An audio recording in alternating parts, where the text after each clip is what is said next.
Hi hello welcome to our channel. నేను మీ శ్రీ. ఈరోజు మనం చెప్పుకోబోయే కథ వలపు వర్ణం పార్ట్ 91. కథలోకి వెళ్ళే ముందు లైక్ చేయడం మర్చిపోకండి ఫ్రెండ్స్. ఇక కథలోకి వెళ్దాం. అర్జున్ భుజం మీద తల వాల్చి అతని చేతిని చుట్టుకొని అతని పక్కనే నడుస్తోంది ఆకృతి. విద్యుత్ దీపాల వెలుగు, తక్కువ జనసంచారం. ఆ షాప్ దగ్గర తప్పితే ఎక్కడా లేరు. బావా, నేను ఎప్పుడైనా నీ కళ్ళలోకి వచ్చానా? అర్జున్ని చూస్తూ అడిగింది ఆకృతి. ఇప్పుడు ఆ డౌట్ ఎందుకు వచ్చింది నీకు అని అన్నాడు అర్జున్. నాకు నీ గురించి చాలాసార్లు కలలు వచ్చాయి. నిజంగా నీకు వచ్చాయా లేదా అమాయకంగా అడిగింది. వస్తే నీ రియాక్షన్ ఏంటి, రాకపోతే నీ రియాక్షన్ ఏంటి అని అడిగాడు అర్జున్. అతని చేతిని వదిలి అతనికి ఎదురుగా వెనక వెనక నడుస్తుంది ఆకృతి. అతనికి అభిముఖంగా ఉంది ఆమె. రాకపోయాయి అనుకో అంటూ ఆలోచించి, ఏముంది రాలేదా అని ముఖం నల్లగా పెట్టుకుంటాను, అదే వచ్చాయనుకో అంటూ అర్జున్ చూసింది. హా అనుకో. వావు బావా, నీకు నా గురించి కళ్ళు వచ్చాయా అని గట్టిగా హగ్ చేసుకుని ముద్దు పెట్టుకుంటా అని నవ్వింది. ఇప్పుడు నేను వచ్చాయని అబద్ధం చెప్పాలన్నమాట అన్నాడు ఆమె కళ్ళల్లోకి చూస్తూ. అబద్ధమా? ఎందుకు?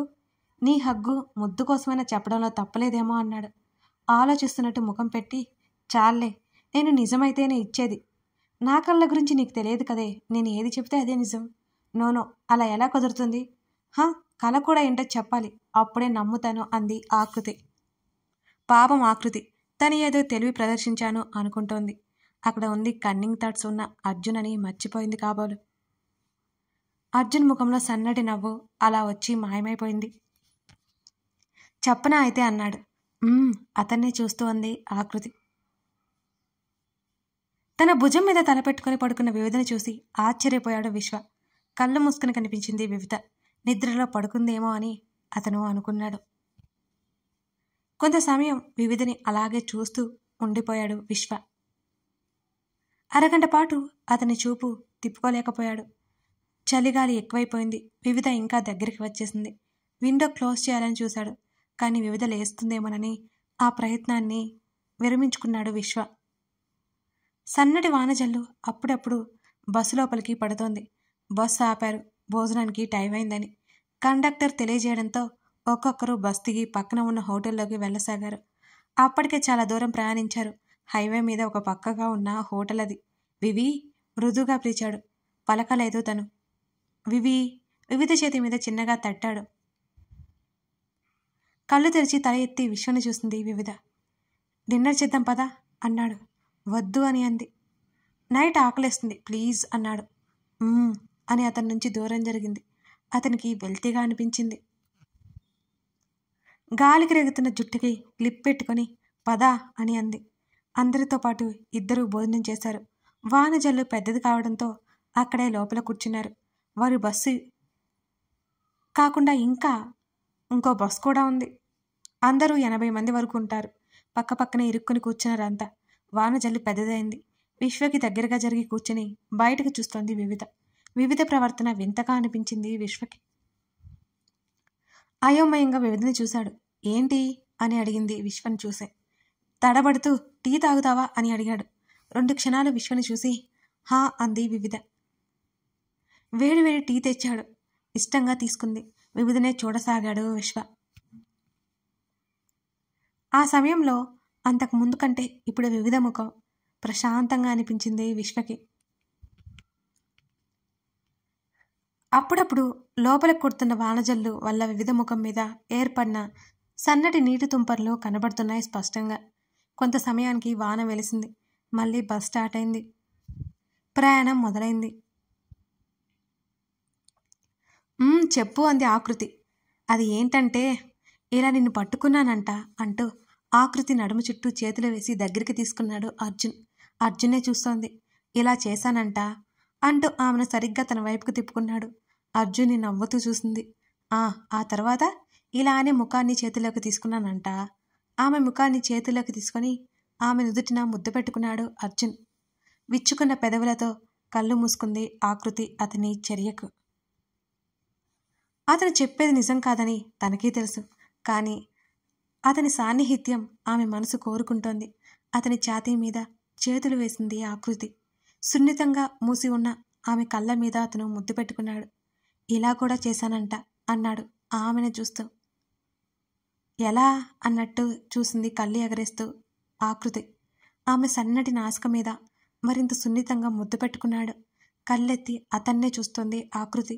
ఇంకా ఎలా కూడా చేశాను. ఆమె మృదువైన చెంపల మీద చేత్తో నిమిరాడు. అరమోడ్పు కళ్ళతో అతని వైపు చూసింది ఆకృతి.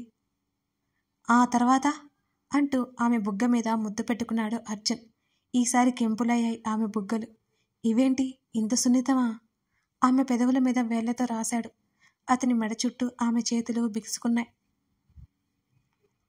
ఆ తర్వాత ఏమి చేశానో తెలుసా? ఆమె చెవి దగ్గర గుసగుసగా చెప్పాడు. నవ్వుకుంది ఆకృతి. వెంటనే అతని మాయ నుంచి తేరుకుని అర్జున్ని నెట్టేసింది. దూరం జరిగింది. ఏయ్, ఇంకా నాకు వచ్చిన కళ చెప్పనే లేదే అని అన్నాడు అర్జున్. అతని కళ్ళు చిలుపుగా నవ్వుతున్నాయి. ఆ సమయంలో ఇదంతా అబద్ధం, నేను నమ్మను, మాయ చేస్తావు నువ్వు అంది మూతి ముడుచుకొని. అన్యాయమేది, నేను ఒప్పుకోను అన్నాడు అలక నటిస్తూ. No problem. నువ్వేం చెప్పావే? కళ ఏంటో చెప్పమంటే చెప్పిన తర్వాత నాకు ఇవ్వాల్సింది ఇస్తాను అన్నావా లేదా?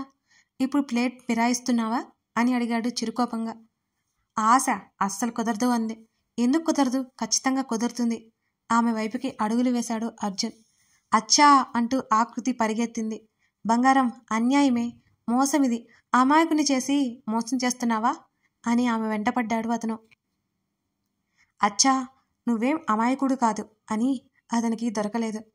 పడిపోతావే, అక్కడ రోడ్డు సరిగ్గా లేదని చెప్పాడు. చూసుకోకుండా ముందుకు పరిగెత్తింది ఆకృతి అతని మాటలు వినకుండా. కారు పక్కకు జరిగి కెవ్వుమని అరిచింది భయంతో. కింద పడిపోయింది ఆకృతి.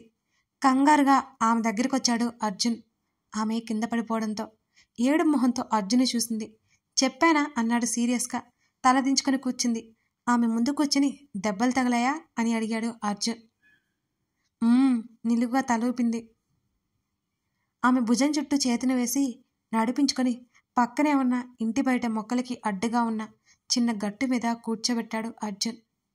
అరే వినవే నువ్వు అంటూ ఆమె ముందా కింద కూర్చొని ఆమె పాదాన్ని చేతిలోకి తీసుకున్నాడు. చిన్నగా అరిచింది. పాదం మీద గీరికపోయింది. మెల్లిగా గాలి ఊదాడు అర్జున్. ఇంకా ఎక్కడైనా తగిలిందా అని అడిగాడు. ఊహు. అతని వల్లనే అనుకుని లోపల దిగులు పడ్డాడు అర్జున్. ఆమెకి చిన్న కష్టం వచ్చినా అతను భరించలేడు. ఇక ఇంటికి వెళ్దాం పదా. ఆకృతి చేతిని పట్టుకుని మెల్లిగా లేపి నడవగలవా అని అడిగాడు.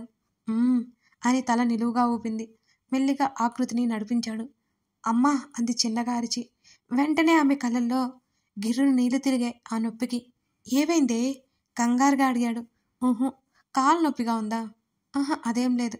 ఆమెని చేతుల్లోకి తీసుకున్నాడు అర్జున్. బావా, నడవగలను. అక్కడ చూసావా ఎంతమంది ఉన్నారో? వాళ్ళ బైక్ దగ్గర ఉన్న షాప్ వైపు చూపించింది ఆకృతి. నోరు మూసుకుని ఉండు, జాగ్రత్తగానే ఉండవు, అసలు ఎప్పుడు ఇంతే చిరుకోపంగా చెప్పి ఆమెను ఎత్తుకుని నడిచాడు అర్జున్. బావా, బరువుగా ఉన్నానా? సైలెంట్గా ఉండమని చెప్పానా? నన్ను అనవసరంగా మోస్తున్నావు బావా, నీ ఎనర్జీ వేస్ట్, దించు. ఆకృతి చెప్పేది వినకుండా బైక్ దగ్గరికి తీసుకొచ్చాడు అర్జున్. మెల్లిగా బైక్ ఎక్కి స్టార్ట్ చేశాడు. అర్జున్కి చెప్పలేదు కానీ ఆకృతి మోచేయి మోకాల దగ్గర బాగా గీరుకుపోయింది. చలికి ఇంకా అంత ఎక్కువగా అనిపించింది ఆ నొప్పి, మంట. వివిధ మెల్లిగా నిద్రలోకి జారుకుంది. వాలిపోతున్న వివిధ తలని తన భుజం మీదకి పట్టుకున్నాడు విశ్వ. మెల్లిగా పక్కకు వంగి విండో క్లోజ్ చేశాడు. విశ్వ చేతిని చుట్టుకుని నిద్రపోయింది వివిధ. మరో చేత్తో వివిధ తలని మృతూ. అసలు నీ మనసులో ఏముందో అర్థం కావడం లేదు వివి. అప్పుడే దగ్గరవుతావు, అంతలోనే దూరం అవుతావు అన్నాడు చిన్నగా. అమాయకమైన ఆమె ముఖాన్ని కొంత సమయం పాటు చూస్తుండిపోయాడు. తను వివిధ గురించి తెలుసుకొని వచ్చేసరికి 2 నెలలు అయిపోయింది. ఈ 2 నెలల్లో ఎంత ఒంటరిగా ఫీల్ అయి ఉంటుందో. మొండిగా అలాగే ఉండిపోయి మారిపోయింది. ఎన్నిసార్లు కన్నీరు కార్చిందో అనుకున్నాడు విశ్వ. అతన్ని చుట్టుకున్న ఆమె చేతి మీద చేతిని వేశాడు. అతనికి తెలియకుండానే.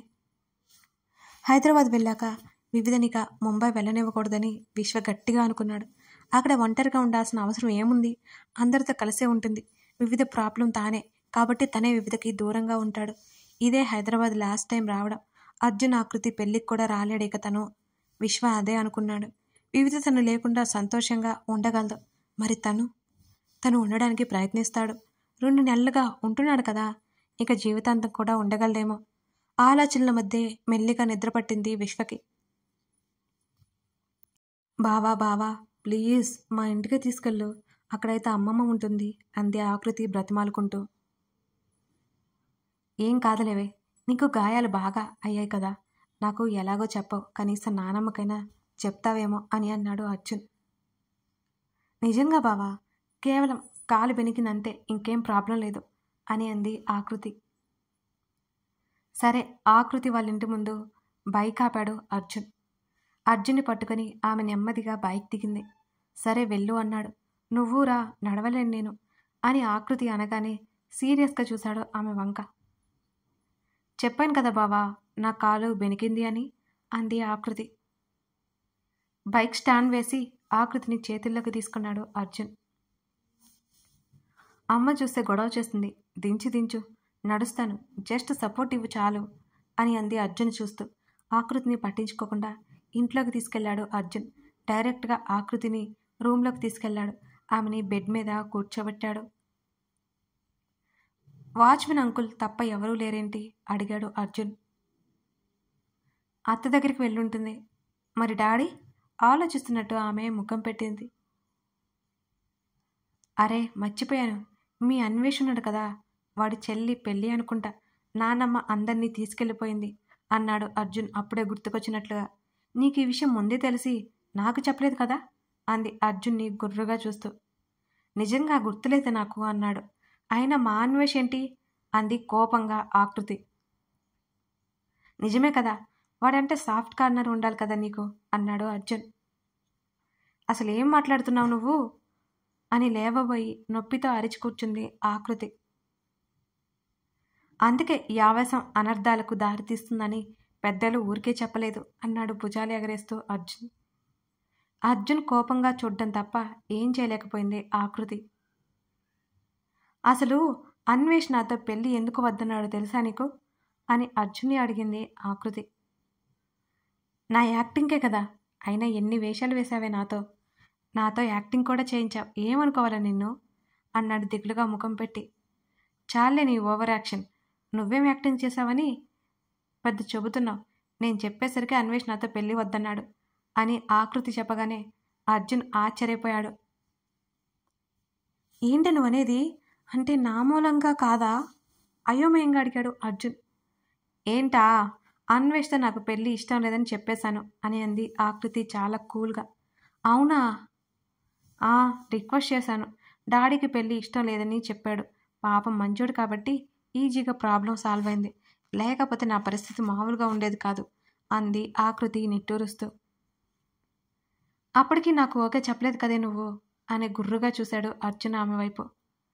అంటే అది అప్పుడు నేను ఏం ఆలోచిస్తున్నానో నాకే తెలియదు బావా, ఇక అన్వేష్ గురించి తలనొప్పి ఎక్కువైంది, ఆ ప్రాబ్లం సాల్వ్ చేసుకోవాలని అలా చేశానులే అంది ఆకృతి నవ్వుతూ. ఆ విషయం నాకు తెలుసులే అన్నాడు అర్జున్. అయోమయంగా చూసింది అర్జున్ని ఆకృతి. అవునే నా చిన్నారి బంగారం, నువ్వు చెప్పిన తర్వాత అన్వేష్ నాతో మాట్లాడాడు అన్నాడు అర్జున్ తాపీగా. అంటే నేను చెప్పింది వినలేదా కళ్ళు తెరేసింది ఆకృతి. అలా అనుకుని ఉంటావు, అంత లేదు నీకు, నాతో కలిసి మాట్లాడితే నేను క్లియర్ చేశాను అన్నాడు అర్జున్. ఏమీ తెలియనట్టు తెగ బిల్డప్ ఇచ్చా ఆ రోజు, డాడీకి ధైర్యం చెప్తున్నట్టు తెగ మాట్లాడావు అంది ముఖం చిన్నగా చేసుకుని ఆకృతి. మళ్ళీ మా డాడీకి డౌట్ వచ్చేసింది కదా, అదే నా భయం, అసలే మా డాడీ నాకంటే డేంజర్ అయిపోయారు అని అన్నాడు అర్జున్. ఇది మోసం ఆకృతి అరిచింది. కాదు నిజం, వాడు నిన్ను వదులుకోను అన్నాడే, మెల్లిగా చెప్పి చూశాను విన్నాడు, లేకపోతేనా వినకపోతే ఆ ప్లాన్ వేరే ఉందిలే, నేను చెప్పిన తర్వాత కూడా నిన్ను ఎందుకు అడిగాడు అంది ఆకృతి. వాడికి కన్ఫర్మేషన్ కావాలంట, ఇచ్చేశాను, అయినా ఈ చిన్నారి బంగారాన్ని ఎవరు వదులుకుంటారో చెప్పు అని నవ్వుతూ అర్జున్ కళ్ళెగరేశాడు. చిన్నగా నవ్వుతూ తలదించుకుంది ఆకృతి. మాటల్లో పడి పట్టించుకోలేదు కానీ గాయం మంట రేపింది. నువ్వు వెళ్ళు బావా, వెళ్ళి పడుకో అని అంది ఆకృతి. చేసిన యాక్టింగ్ చాలే కానీ ఎక్కడెక్కడ గాయాలయ్యాయి చూపించు అని లేచి కబోర్డ్ వైపుకి వెళ్ళి ఫస్ట్ ఎయిడ్ బాక్స్ తీసుకొచ్చాడు అర్జున్. కథ కొనసాగుతోంది. లైక్ చేసి కామెంట్ చేయడం మర్చిపోకండి ఫ్రెండ్స్. అలాగే ఇక నుంచి ఈ స్టోరీలో హ్యాపీ మూమెంట్స్ ఉంటాయి. Thank you for watching this video. మరో ఎపిసోడ్తో కలుద్దాం.